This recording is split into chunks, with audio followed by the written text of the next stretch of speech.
Good evening, everyone, and welcome to today's very special live webinar, the very first in a series of Alphazita fertility webinars. We are very excited to bring this to you, and we hope that this is going to be a regular occurrence of monthly webinars focusing on a different area of fertility support with different members of the Alphazita fertility team. Now, this might be the first time that you have heard of either of us, or you've heard of the Alphazita team. So I'd love to start by introducing who we are and who will be supporting you this evening before we get on to our topic, so you know who's speaking to you. So it's myself, Sarah Holland, along with Dr. Tsakos. So it'd be lovely to speak to introduce both of us. So first of all, Dr. Tsakos, would you be able to introduce yourself and your work and what's brought you to be here this evening? Sure. Good evening, everybody. Thank you, Sarah, for hosting this amazing webinar, and thank you all for attending. We have quite a big number of attendees at the moment. So I'm a fertility specialist. I'm a doctor. I'm a gynecologist, an obstetrician, fully trained and qualified in England, and I'm a fellow of the Royal College of Obstetricians and Gynecologists.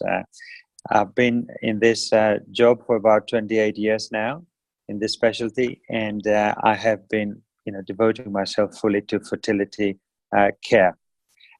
Recently, I was honored to be part of this amazing team of Alphazita specialists, which consists of Sarah Holland, who is the fertility coach, Claire Blake, who is the fertility massage specialist, Gordana Petrovic, who is our acupuncturist in London, and Rosie Letts, who is our nutritionist.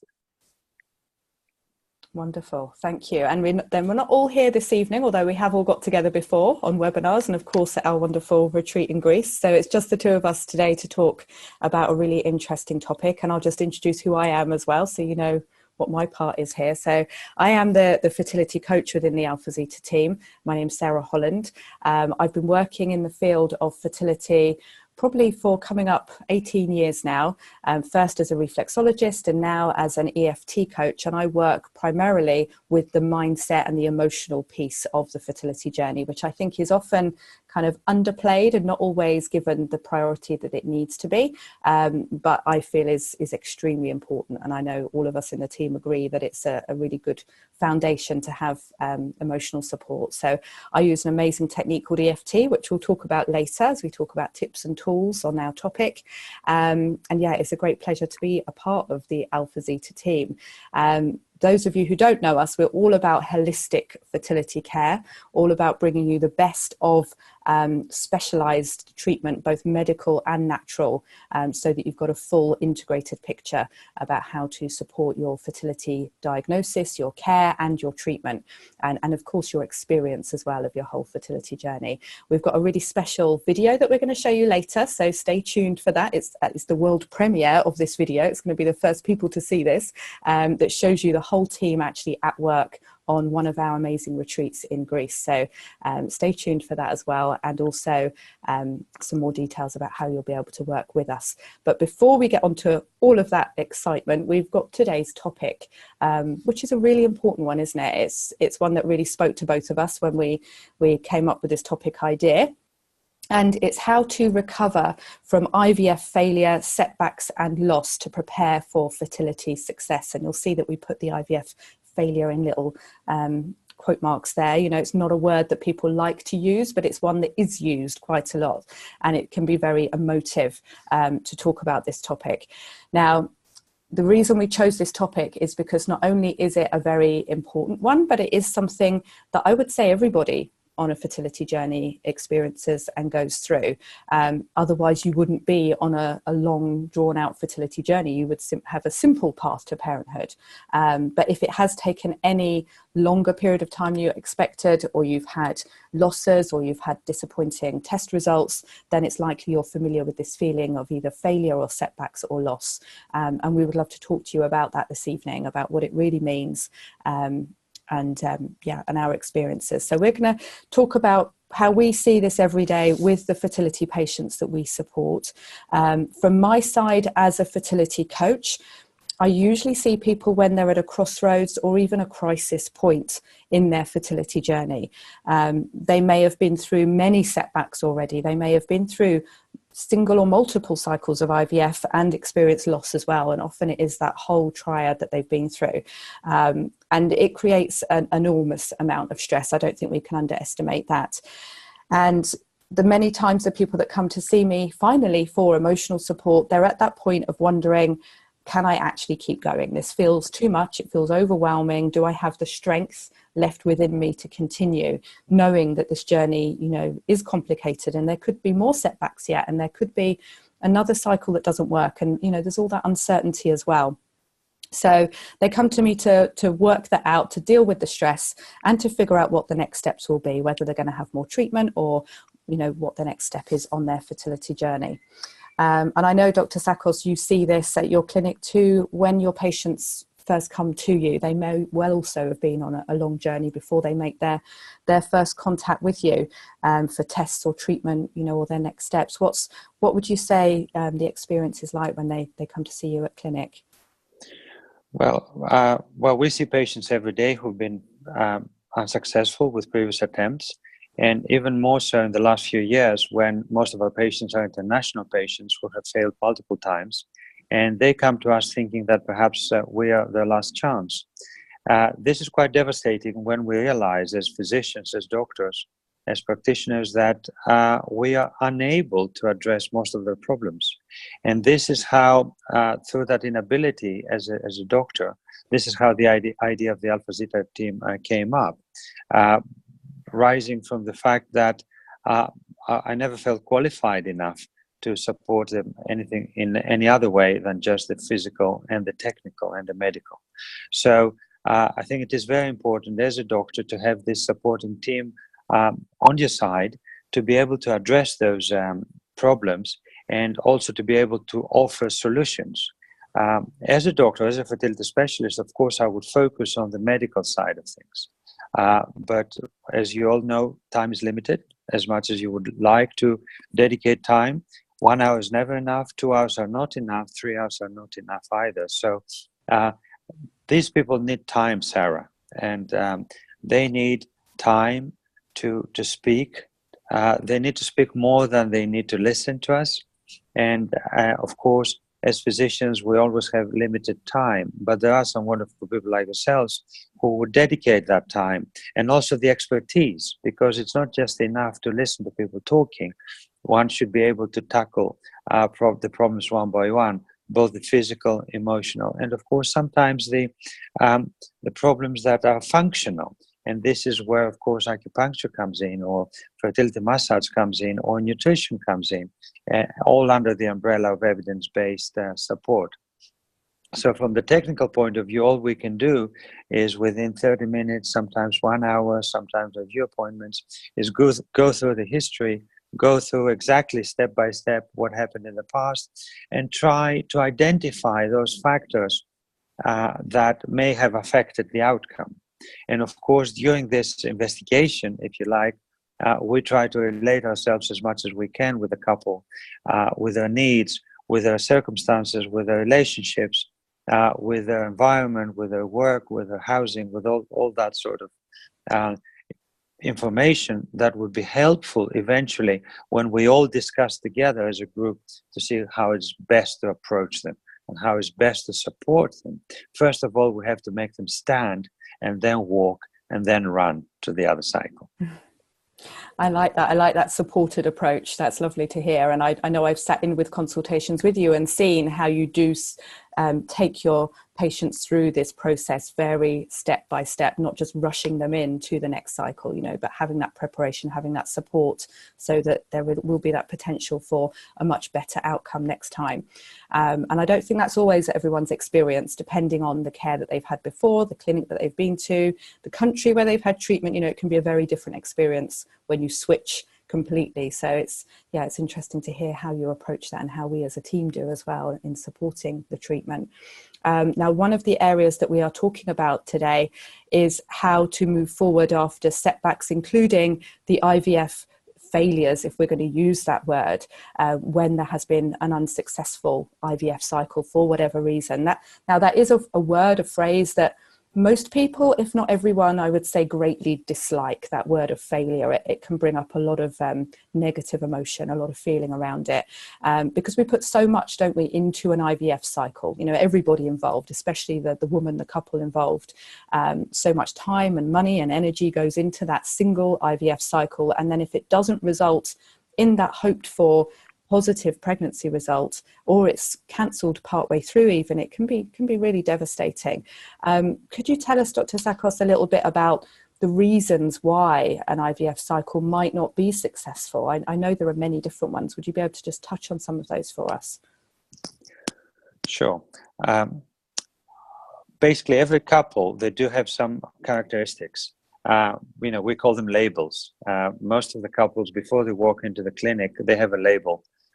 Some of them are labeled as poor responders. Some others, they're older in terms of the age of both the female and the male. Some others have had poor quality embryos in the past, or they've had miscarriages. So most couples that walk in after an unsuccessful journey, they have this label.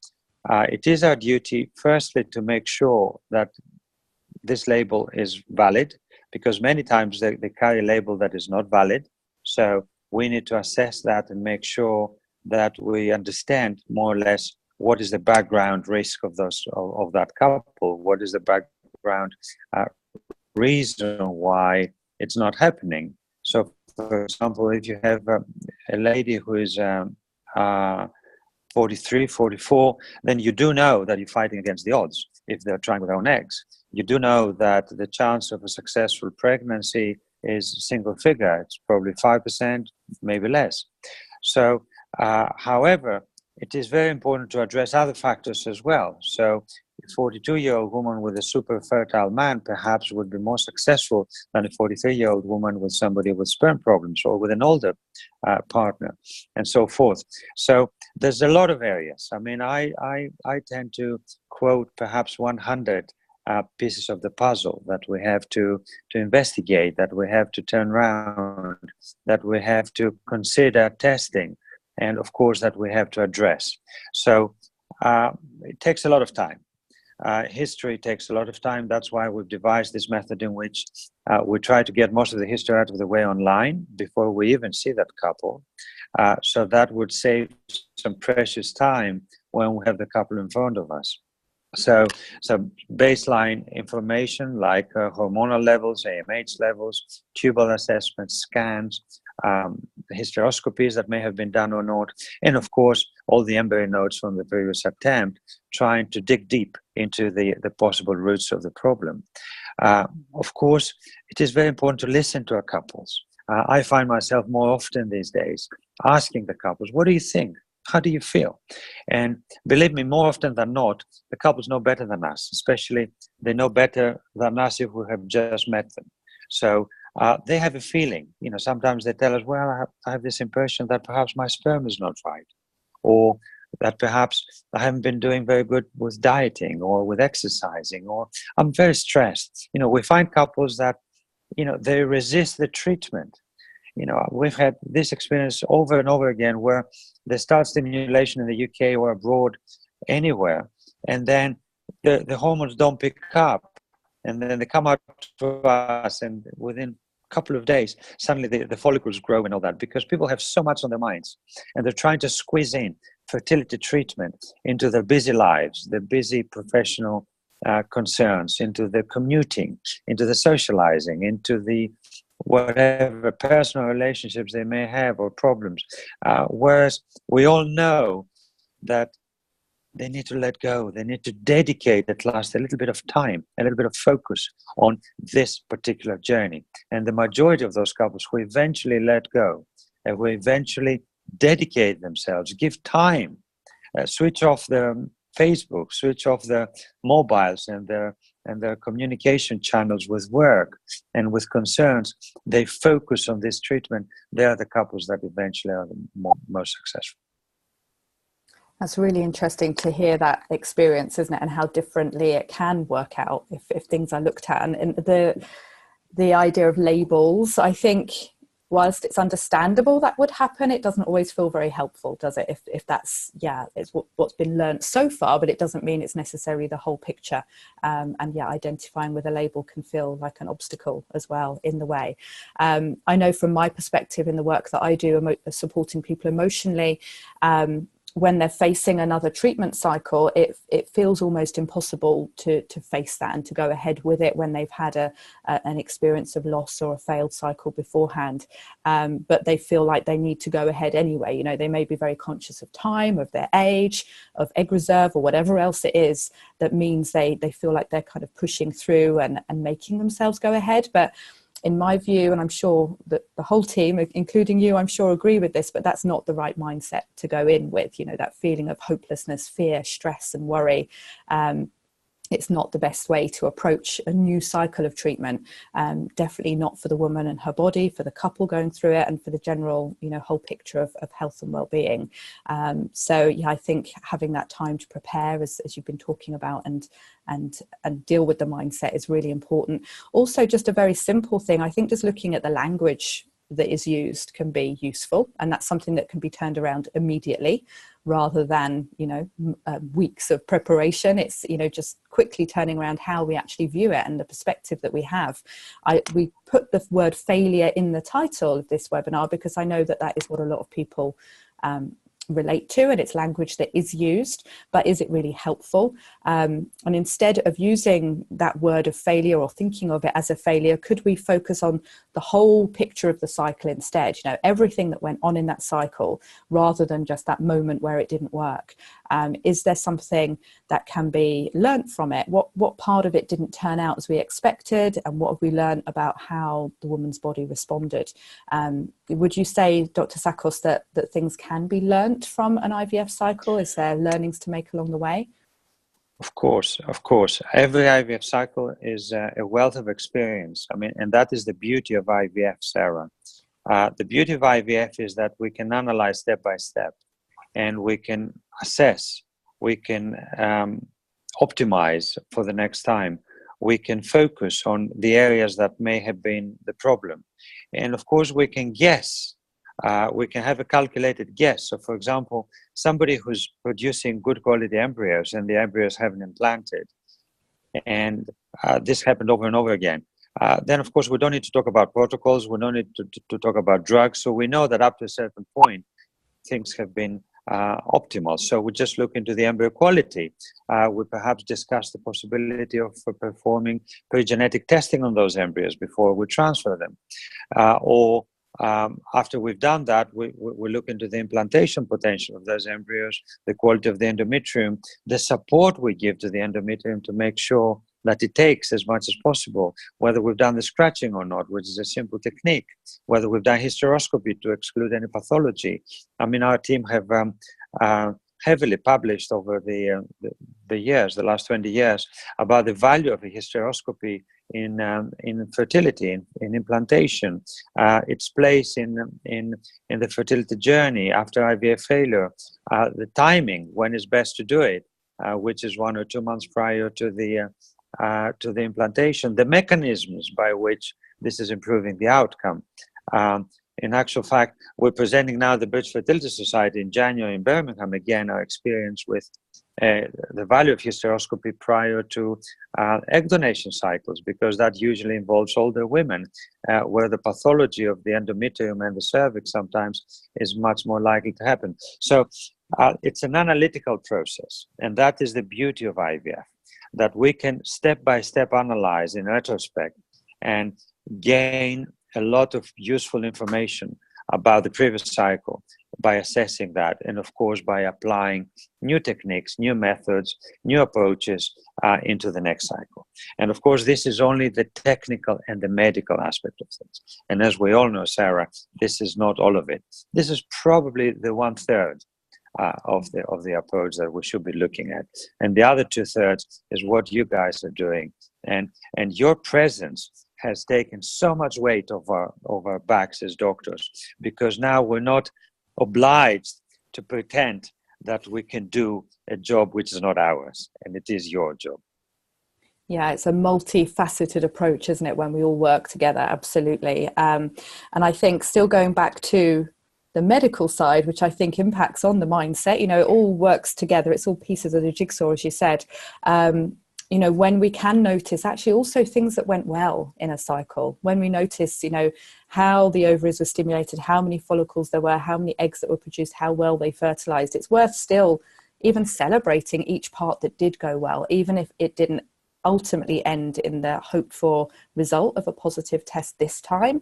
It's still worth celebrating, how well things did go already. I know Claire Spink, who is our fertility massage therapist within the Alphazita team, I know that she would really encourage women to still feel that connection with their womb and the connection with their body, and how well their body is supporting them, and they continue to support their body, not to have a disconnect feeling between yourself and your womb, feeling like it has let you down in any way. So I'm sure Claire will talk about that on another webinar in the future, because that's her area. But yeah, it's a really interesting topic to dig into, and I think it is individual to each patient, each person that goes through a fertility journey. We cannot talk about every single situation here. However, I do think this is a nice time to bring in some feedback that's coming in on our chat box, and also that I had prior to starting the webinar from one of our ladies that signed up. I'm just going to go through a few comments and questions that are coming in, if that's okay with you, Dr. Tsakos. Absolutely, Sarah. Great. Some are questions and some are comments. Let's see. Oh, first of all, Claire's listening in. She said that's absolutely spot on. Wonderful, Claire. I'm glad I quoted you well. But I won't take over your topic. That's for another time. We had a comment came in asking you what your experience is with people where a couple is age 45, 46. I know you did touch on that, didn't you, with from an IVF perspective and treatment perspective. What would be the usual approach there and the experience there? Well, we try to be individualized, because you can get a 45, 46-year-old couple who are biologically 35 and another one who are biologically 55. So first of all, we need to assess whether it's safe or not to take a 45-year-old lady and put her through the process. We need to make sure that we're not risking her health, either in the process of fertility treatment or pregnancy, or after pregnancy and so forth. So safety is number one priority when we're talking about a little bit advanced reproductive age. Thankfully, the majority of 45-year-olds are in a good shape, and if they're not, with a little help of our friends, we can make them optimal. And once this is the case, of course, we do a full checkup to make sure, we make sure the breasts are normal, there's no problem from there. They've had their mammograms, their cervical smears, that make sure we've done a full physical and medical to exclude conditions like heart disease or problems with the lungs or other organs like kidneys and so forth. So provided that they pass those tests and it's safe to proceed, then of course we assess the ovarian reserve. It's very important to counsel these women that the chance of pregnancy is extremely low, but it is not zero. It does happen.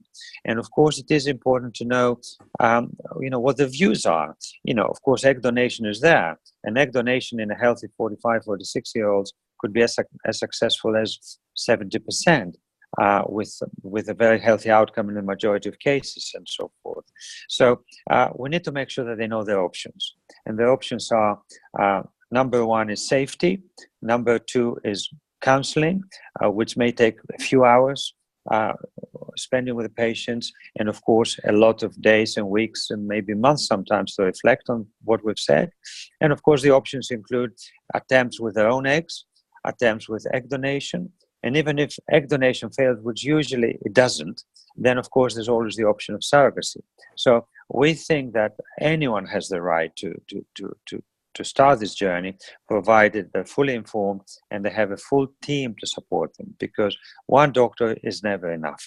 They need a full team to support the rest of the aspects of their care. Very true. Yeah. And again, it comes back to being an individual. We can't make blanket statements, and nor should anyone. It's looking at each individual person. So thank you.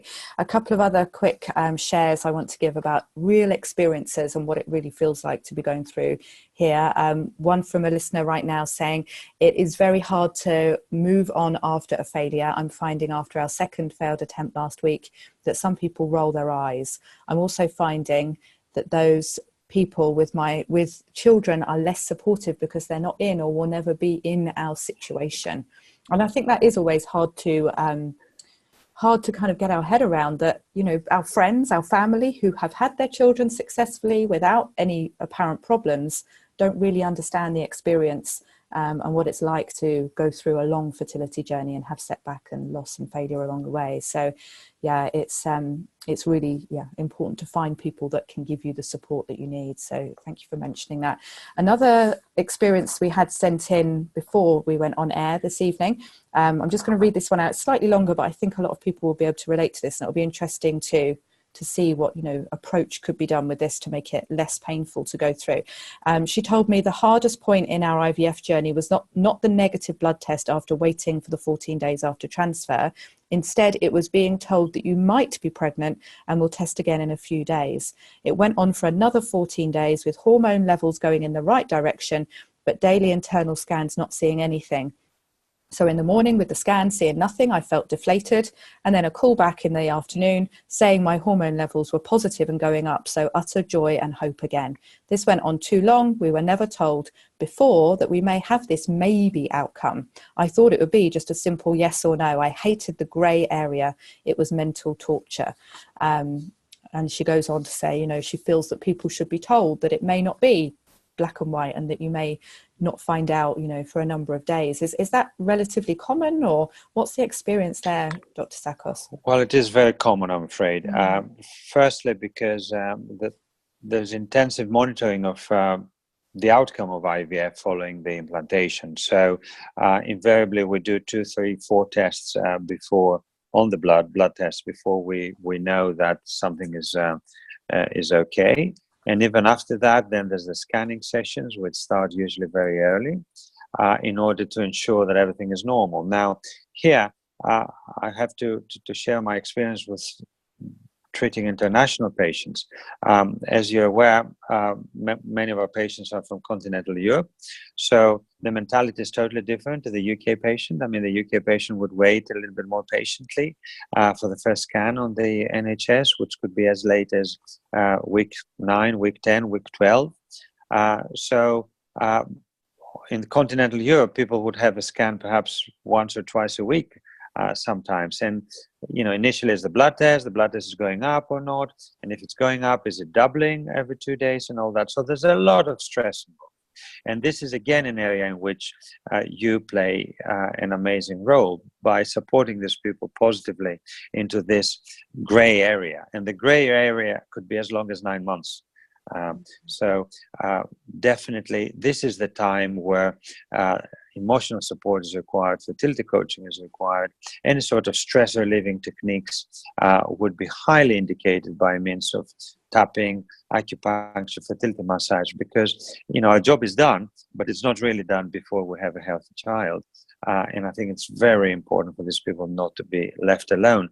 And for many of them, it's quite devastating as well, because you see, before IVF treatment and during the treatment and immediately afterward, they've had a whole team supporting them, and then suddenly they're just left on the NHS or on any sort of national system in any country, and they feel a little bit left alone. So I think your role would be very vital to support them during that grey phase as well.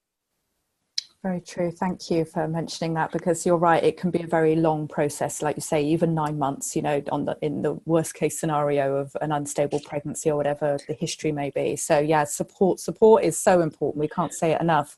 I think this would be a good time to introduce all our viewers here this evening to the Alphazita team a little bit more fully. We have a short video, it's just 5 minutes, but a really lovely video to show you of our team at work on our recent wonderful fertility retreat in Greece just a few weeks ago, where we provided the whole picture of support, medical, natural, in a beautiful setting. And this gives you a lovely introduction. We have got some more to share with you, so stay with us after the video. We're going to talk a little bit about loss and how to deal with loss. And also we've got a few free gifts to give you as well, and a little bit of information about how you can work with the team in the coming months. So I just want to show this video to you now. Anything to introduce the video there, Dr. Tsakos, while I get the screen ready? Well, I would like, yes. We have a question in the chat box from a Californian person, and I would like to dedicate this video to this wonderful Californian couple who flew from LA 4 times in 6 months. The couple who just became the beacon of hope and the beacon of inspiration for all of us. This is for you, Tim Carey. Oh, wonderful. I know we all feel very close to them as a couple. So yeah, you'll see their journey here in the video. Wonderful. Thank you.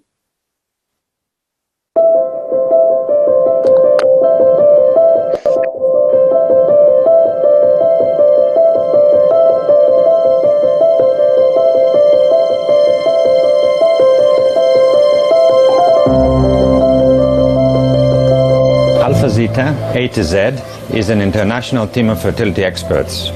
Doctors, scientists, acupuncturists, nutritionists, fertility massage specialists, fertility coaches. We treat patients individually, as a team, addressing and focusing on all aspects of their fertility care. This is the true holistic fertility way.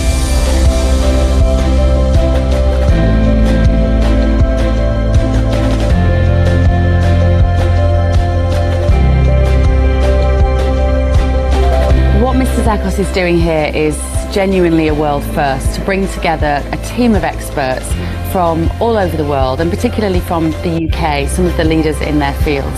I think when we neglect to see the patient as a whole person, you miss the opportunity to treat them properly. Fertility rates here in Greece are about 30 to 50% more successful than in the UK, and at the same time they're 30 to 50% cheaper to have the treatment than it is in the UK. So I think it's something that I really want to support, is to encourage couples to get the knowledge to work out the best place for them, and to understand that Greece with Dr. Tsakos is a really fantastic location to come and try to endeavour on starting a family.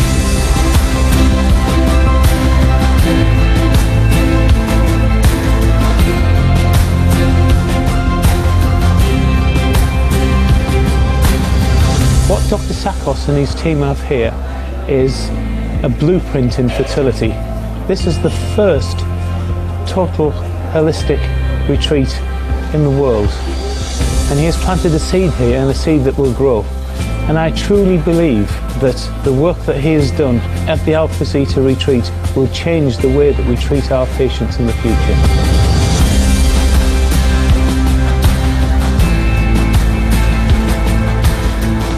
We have a unique vision. We understand that as a person we are made up of a mind, a body and a soul. And so by bringing together complementary therapies and conventional medicine, that fusion together works on a person as a whole, bringing true holistic fertility care into the world. And coming here on an Alphazita retreat, it's a unique experience, it's a life-changing experience, because together we can create magic.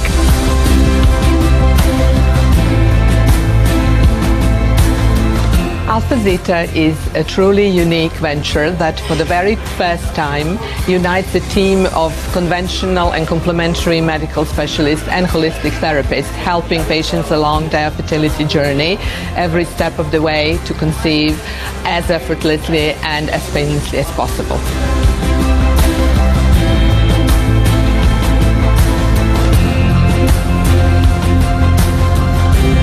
Adopting this holistic approach, our couples are able to lay down the foundations not just for conception but for healthy, uncomplicated pregnancies. At Alphazita, we care about every aspect of your physical and emotional health. And so as you work with us, you'll notice that your health improves along with your fertility. And the best thing is that you will be able to carry these benefits forward with you for the rest of your life. I love being a part of the Alphazita team because it takes away all of the stress of having to create your own integrated fertility care plan. My role as a fertility coach looks at the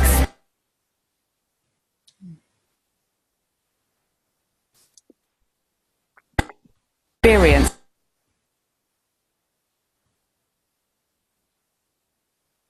Sorry, we've had a little blip with the video there. Just try and play it again.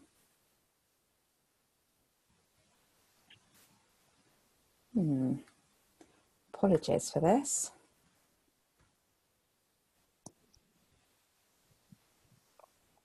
Okay, let's see if we can go back to that shortly. I'm not sure what happened there. Right, when I'm speaking as well, you know. That's okay, you can say it live.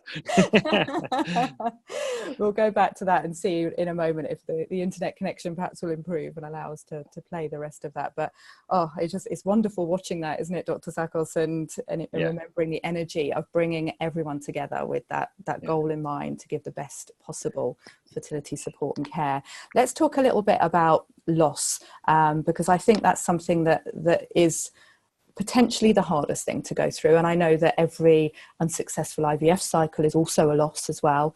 But when we talk about loss, you know, that can be a miscarriage, it can be a chemical pregnancy, it can be the loss of a baby, and something that far too many of the people listening this evening, I'm sure, have experienced.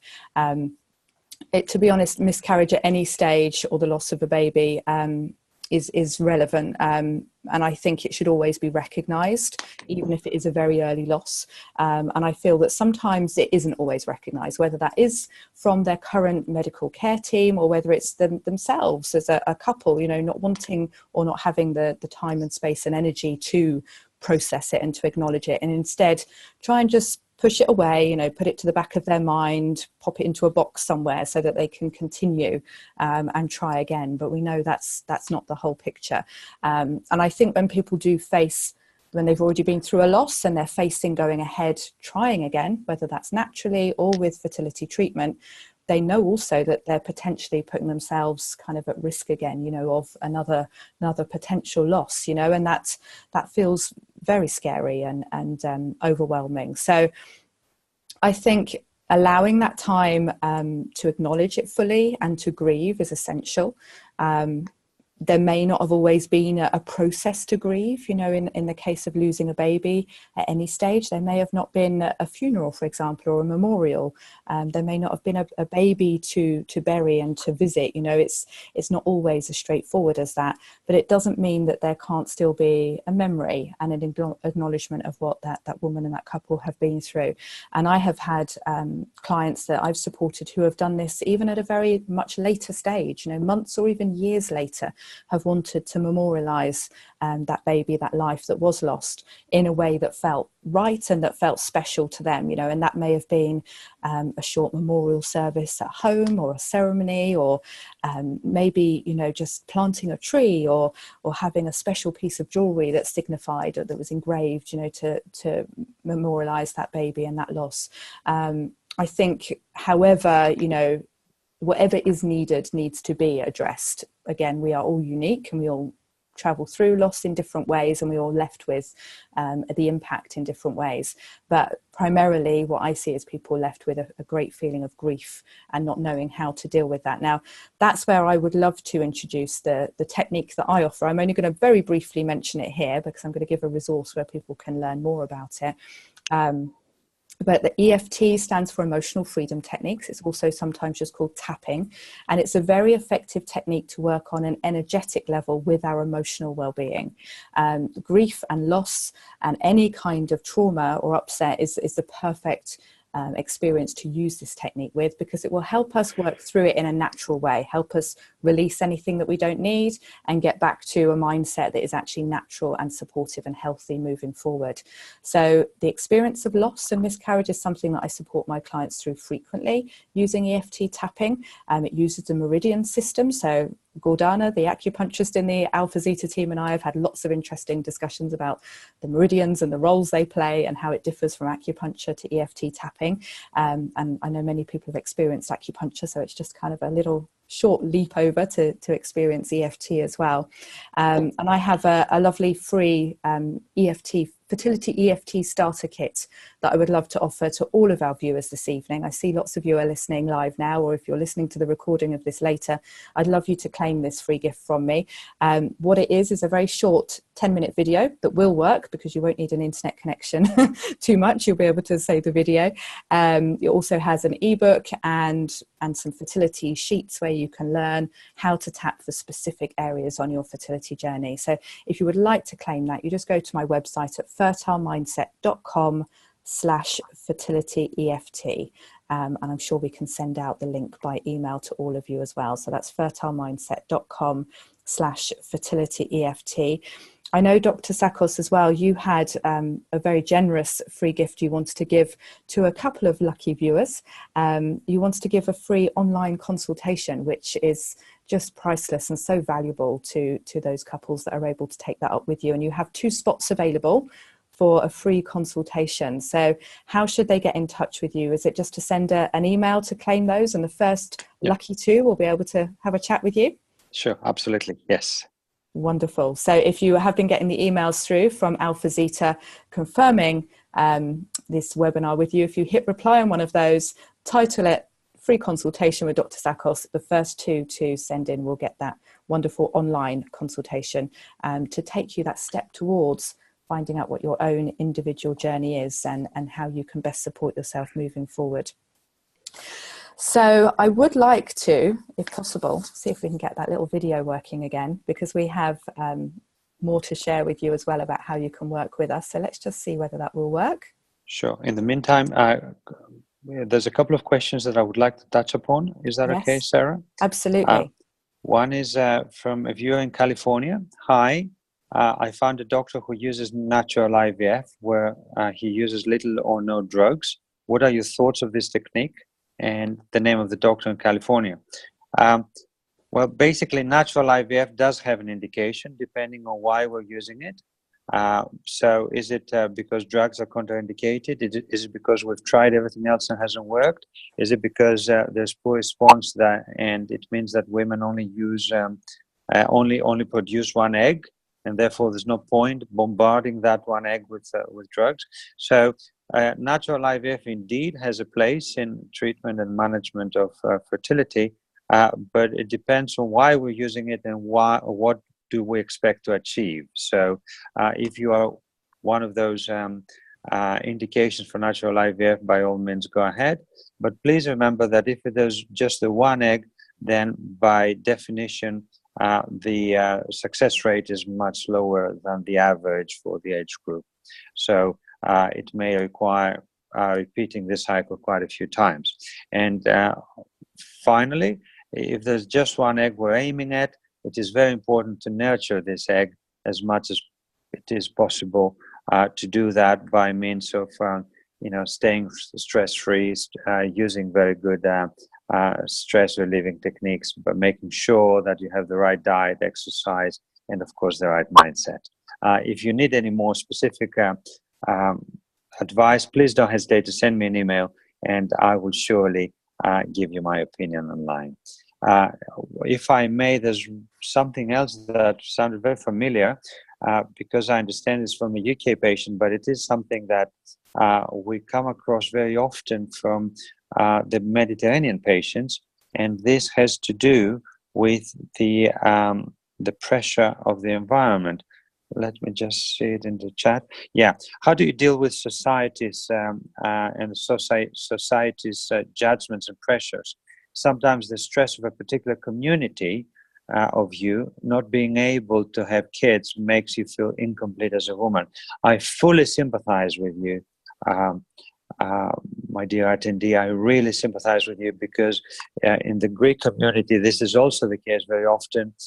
People live in small communities, in villages, in small neighborhoods, and there's a lot of pressure from the environment to have children. Everybody else has, and if somebody hasn't been successful, then there is a kind of stigma.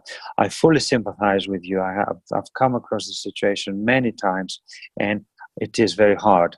However, the solution is very simple, and there's only one word to the solution: is a team. You need a team of people to support you and make sure that you're strong enough to stand against the situation and of course carry on with your journey. So I fully sympathize with you. Thank you so much for bringing that on. Unfortunately, even in the 24th century, it is a stigma in many communities not to be able to have a child, and no one can really realize the struggle you're going through. So thank you for making a comment. If there's any other way I can help you with, please don't hesitate to send me a private message, and I will definitely answer it. Thank you so much for answering those. And yeah, I think support can come from surprising sources on this journey, can't it? You know, and we expect it to be within our immediate community, our immediate friends, our closest relatives. But that isn't always the case for many people for many different reasons. But there is a huge amount of support out there. It's just a matter of going out and connecting with it, which we hope this webinar this evening is a big step in that direction for you, and showing you that there is a wonderful support network out there available. I'm going to give the technology a go now and see whether we can watch the last minute or so of this video, because it's a beautiful ending and I really want you to see it. If it doesn't work, we'll send the link to you via email. You will get to see it, I promise. But let's just see if this works now.